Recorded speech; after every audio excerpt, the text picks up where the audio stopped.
Il y a une vérité que beaucoup de femmes pressentent mais refusent encore de voir, et pourtant, c'est précisément celle qui peut tout changer. Ces femmes que l'on dit trop indépendantes, trop intérieures, trop habituées à leur propre silence, ne sont pas en train de manquer quelque chose. Elles sont en train de devenir quelqu'un.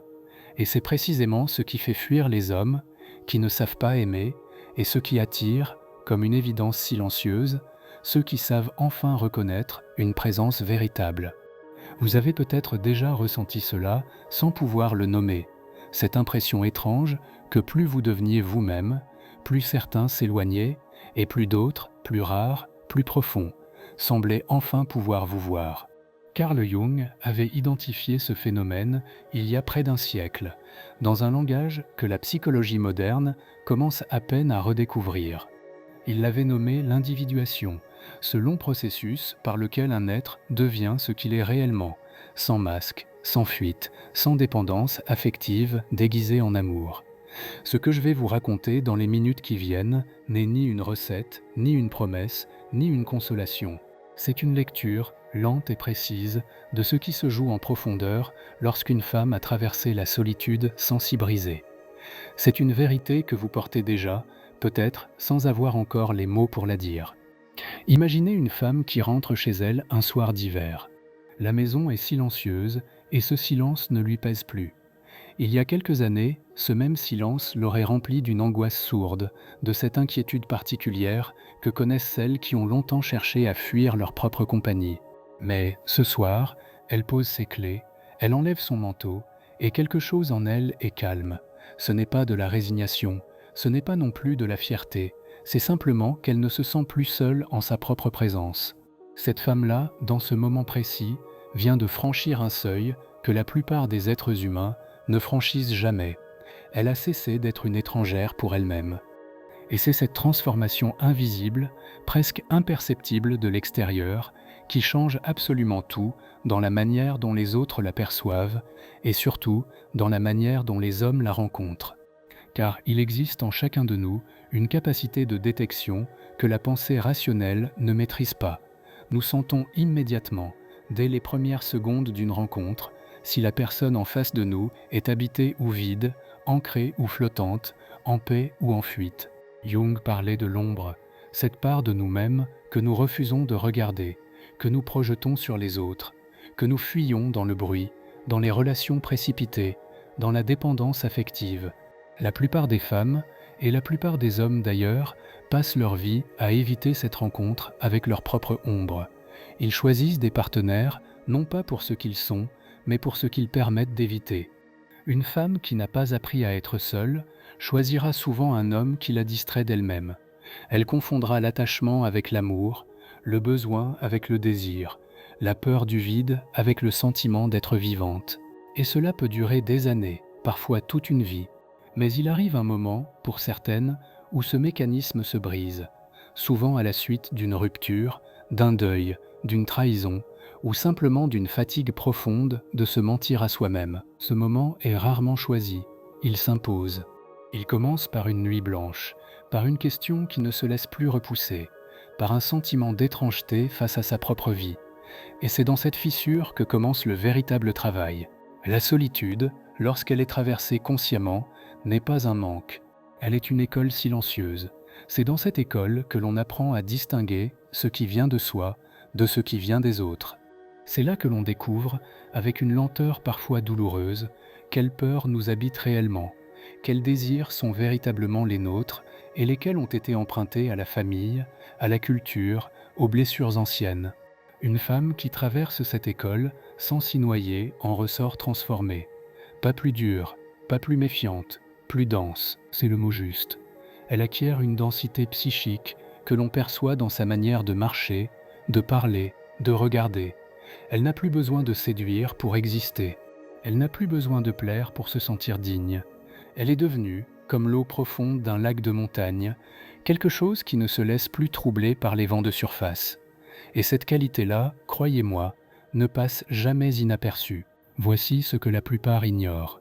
Les hommes superficiels et les hommes profonds ne cherchent pas la même chose. Et c'est pour cette raison qu'ils ne réagissent pas de la même manière à une femme qui s'est rencontrée elle-même. Un homme superficiel, et par superficiel je n'entends pas un homme méchant ou stupide, mais simplement un homme qui n'a pas encore fait son propre travail intérieur, cherche dans une femme ce qu'il ne trouve pas en lui-même. Il cherche à être complété. Il cherche un miroir qui lui renvoie une image flatteuse, une présence qui apaise ses angoisses sans qu'il ait à les regarder. Face à une femme entière, à une femme qui n'a pas besoin d'être complétée, il se sent étrangement déstabilisé. Quelque chose en elle lui rappelle ce qu'il fuit en lui-même, et plutôt que de l'accueillir, il s'en éloigne. Il dira qu'elle est trop indépendante, trop intelligente, trop intérieure, trop difficile.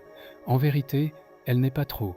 Elle est simplement trop pour lui, à cet endroit de son chemin, et cela n'a rien à voir avec elle. Un homme profond, lui, fonctionne dans une logique entièrement différente. Il a, à un moment ou un autre de sa vie, traversé sa propre nuit. Il a rencontré sa propre ombre. Il connaît la valeur de ce silence intérieur que l'on ne gagne qu'au prix d'une longue traversée. Lorsqu'il croise une femme qui porte cette même qualité de présence, il la reconnaît immédiatement, pas avec l'esprit, avec quelque chose de plus ancien, de plus juste. C'est ce que Jung appelait la rencontre des inconscients, ce moment rare où deux êtres se reconnaissent comme pairs avant même de s'être véritablement parlé. Ce que cet homme cherche, ce n'est pas une femme qui le complète. C'est une femme qui existe déjà pleinement et avec qui il pourra construire quelque chose qui ne soit pas une fuite à deux, mais une véritable rencontre. La nuance est immense, la fusion est une dissolution, la rencontre est une présence partagée, et seuls ceux qui sont devenus eux-mêmes peuvent vivre une véritable rencontre. Si ces mots résonnent en vous, peut-être que quelque chose dans votre histoire était prêt à les entendre. Si vous souhaitez accompagner cette réflexion plus loin, vous pouvez vous abonner à cette chaîne sans précipitation, simplement comme on dépose une intention. D'autres vidéos viendront dans le même esprit, dans la même lenteur. Et maintenant, poursuivons. Il y a une question que beaucoup de femmes se posent, en silence, dans les heures où la nuit ne laisse plus aucune place au mensonge intérieur. Pourquoi ai-je tant cherché chez les autres ce que je n'ai jamais cherché en moi? Pourquoi ai-je accepté tant de relations qui me diminuaient alors que je sentais, parfois dès les premiers instants, que quelque chose ne sonnait pas juste? La réponse, Jung l'avait pressentie. Tant qu'une part de nous reste inconnue à nous-mêmes, elle attire à elle, par une étrange force magnétique, tout ce qui résonne avec cette inconnaissance. Une femme qui n'a pas rencontré sa propre profondeur attirera des hommes qui n'ont pas rencontré la leur. Non pas parce qu'elle le mérite, ou parce qu'elle est responsable de leur immaturité, mais parce que les inconscients se cherchent et se reconnaissent. C'est une loi silencieuse, presque géologique, des relations humaines. Et la seule manière de modifier ce qui nous arrive n'est pas de chercher mieux à l'extérieur, c'est de devenir autre à l'intérieur. Tout changement véritable dans la qualité des hommes que vous rencontrerez commence par un changement dans la qualité de la femme que vous êtes devenue pour vous-même. Imaginez maintenant une autre femme. Elle a traversé une rupture il y a quelques années. Une rupture qui l'a laissée sur le sol, comme on dit, mais qui en réalité l'a posée à un endroit qu'elle n'avait jamais visité auparavant, l'endroit de sa propre vérité. Pendant des mois, elle a refusé de combler le vide. Elle n'a pas cherché à se distraire. Elle n'a pas cherché à se prouver qu'elle pouvait encore plaire. Elle a accepté d'habiter le silence, et dans ce silence, elle a recommencé à entendre des choses qu'elle avait oubliées. Une voix intérieure, d'abord faible, puis plus claire. Des intuitions qu'elle écartait depuis des années. Des désirs qui n'avaient jamais eu droit d'exister. Cette femme-là, 2 ans plus tard, ne ressemble plus du tout à celle qu'elle était. Elle marche autrement, elle parle autrement, elle choisit autrement. Et lorsqu'elle entre dans une pièce, sans qu'elle ait besoin de faire le moindre effort, certains hommes ressentent immédiatement qu'elle n'est plus disponible pour des relations de surface. Ce n'est pas qu'elle les rejette, c'est qu'elle ne les attire plus. Sa fréquence intérieure a changé. Elle vibre, si je puis utiliser ce mot avec prudence, à une autre profondeur. Et seuls ceux qui ont eux-mêmes atteint cette profondeur peuvent désormais véritablement la rencontrer. C'est ici que se cache la vérité la plus dérangeante, celle que vous sentez peut-être déjà sans avoir osé la formuler. La plupart des femmes croient qu'elles cherchent un homme. En vérité, elles cherchent à se retrouver elles-mêmes à travers un homme. Et tant que cette confusion persiste, aucune relation ne pourra véritablement les nourrir, car ce qu'elles attendent de l'autre, l'autre ne pourra jamais le donner. Aucun homme, aussi merveilleux soit-il, ne peut combler le vide qu'une femme n'a pas accepté de regarder en elle-même. Aucun amour extérieur ne peut remplacer la rencontre intérieure que chacune doit faire avec sa propre âme. C'est ce que Jung appelait, dans une formule d'une beauté presque insoutenable, le devoir le plus difficile de l'existence, devenir ce que l'on est. Et tant que ce devoir n'est pas accompli, ne serait-ce qu'en partie, toute relation amoureuse devient une tentative déguisée d'éviter ce travail. Voilà pourquoi tant de relations s'effondrent. Non pas parce que les partenaires étaient mal choisis, parce qu'aucun des deux n'avait encore commencé son propre voyage. Une femme qui a appris à être seule a accompli quelque chose de rare. Elle a transformé sa solitude en présence. Elle a cessé de fuir le silence. Elle a appris à se tenir compagnie à elle-même comme on tient compagnie à une amie précieuse. Et cette transformation, lente, parfois douloureuse, mais profondément libératrice, change radicalement la manière dont elle aborde l'amour. Elle ne cherche plus quelqu'un pour échapper à elle-même. Elle ne cherche plus quelqu'un pour valider son existence. Elle ne cherche plus quelqu'un pour combler un trou dont elle n'avait jamais voulu connaître la forme exacte. Elle cherche, si elle cherche encore, quelqu'un avec qui partager ce qu'elle a découvert. La nuance est fondamentale. L'une est une demande déguisée, l'autre est une offrande véritable. Et seuls les hommes qui ont eux-mêmes effectué ce travail peuvent recevoir une telle offrande sans en être effrayés. Les autres prendront la fuite, parfois après quelques semaines, parfois après quelques mois, en disant qu'ils ne se sentent pas prêts, qu'ils ont peur de l'engagement, qu'ils ont besoin de temps. La vérité est plus simple et plus dure. Ils ont rencontré quelque chose qu'ils ne savaient pas accueillir. Et ce n'est pas un drame, c'est simplement que chaque rencontre révèle où chacun en est de son propre chemin. Voici maintenant ce qui change tout, ce point de bascule que vous portez peut-être déjà sans avoir su le nommer. Aussi longtemps qu'une femme cherche un homme pour se sentir entière, elle ne rencontrera que des fragments. Mais le jour où elle accepte qu'elle est déjà entière, qu'elle l'a toujours été, qu'aucun homme n'est venu lui apporter cette complétude parce qu'elle ne lui appartenait pas, ce jour-là, quelque chose se renverse. Elle cesse d'être une demandeuse, elle devient une présence. Et les présences, dans ce monde, sont si rares qu'elles ne peuvent pas passer inaperçues. Ce que cherchent les hommes profonds, ce que cherchent en réalité tous les êtres profonds, ce ne sont pas des miroirs flatteurs, ce sont des présences. Quelqu'un qui existe pleinement, sans avoir besoin de la confirmation de l'autre. Quelqu'un avec qui on peut se taire sans que le silence devienne menaçant. Quelqu'un dont la profondeur ne menace pas la nôtre, parce qu'elle a été conquise au même prix. Cette femme-là devient, sans même le vouloir, un aimant pour ce qui est juste, et un repoussoir pour ce qui ne l'est plus. Et c'est ici que se révèle la vérité finale, celle qui contient toutes les autres. Seule une femme qui s'est rencontrée elle-même peut véritablement rencontrer un homme. Toutes les autres rencontrent autre chose.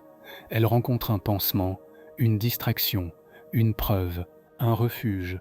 Elles ne rencontrent pas un être. Et cela n'est ni un échec, ni une faute. C'est une étape. Tant que cette étape n'a pas été dépassée, aucune relation ne pourra véritablement nourrir l'âme. Mais une fois qu'elle est franchie, tout devient possible. Pas plus facile, pas plus rapide, pas garanti, mais réel. Une femme qui s'est rencontrée elle-même n'a plus besoin d'être sauvée. Et c'est précisément cette absence de besoin qui rend possible un amour qui ne soit pas une dépendance déguisée. L'amour véritable, celui dont parlait Jung dans ses derniers écrits, celui que les anciens appelaient parfois l'amour entre deux âmes, ne peut exister qu'entre deux êtres qui ne cherchent pas à se compléter, mais à se reconnaître. Si vous avez senti, en écoutant ces mots, quelque chose se déposer en vous, comme une vérité que vous portiez déjà sans pouvoir la formuler, alors peut-être que ce moment n'est pas un hasard. Peut-être que quelque chose en vous était prêt à entendre cela précisément maintenant. La solitude que vous avez peut-être vécue ou que vous vivez encore n'est pas une punition. Elle n'est pas non plus une preuve qu'il y aurait quelque chose qui ne va pas chez vous. Elle est une école. Et cette école façonne en vous une qualité de présence que rien d'autre ne pourrait façonner. Les femmes qui en ressortent ne sont pas plus dures, ni plus fermées, ni plus méfiantes, elles sont plus profondes. Et cette profondeur attire à elles dans un mouvement aussi inévitable que celui des marées, ceux qui sont eux-mêmes devenus profonds. Ce que vous avez traversé, ce que vous traversez peut-être encore, n'a pas été perdu. Cela vous a sculpté. Cela vous a rendu capable d'une rencontre que vous n'auriez jamais pu vivre auparavant. Si cette vidéo vous a parlé, si quelque chose en elle a touché un endroit que vous reconnaissez, vous pouvez vous abonner à cette chaîne, simplement, sans pression. Non pas pour me suivre, mais pour continuer à écouter cette voix intérieure qui s'est peut-être manifestée pendant ces minutes. D'autres réflexions viendront, dans la même tonalité, sur ce que la psychologie des profondeurs peut révéler de votre propre histoire. Et permettez-moi, pour finir, de vous laisser avec cette pensée. Ne cherchez pas à devenir une femme que les hommes profonds remarqueront. Devenez la femme que vous êtes véritablement, dans le silence, dans la patience, dans ce long retour à vous-même. Et ce que vous attirerez ensuite ne sera plus le fruit d'une stratégie, mais d'une évidence, car au bout de ce chemin, ce n'est plus vous qui cherchez, c'est la vie qui enfin vous reconnaît.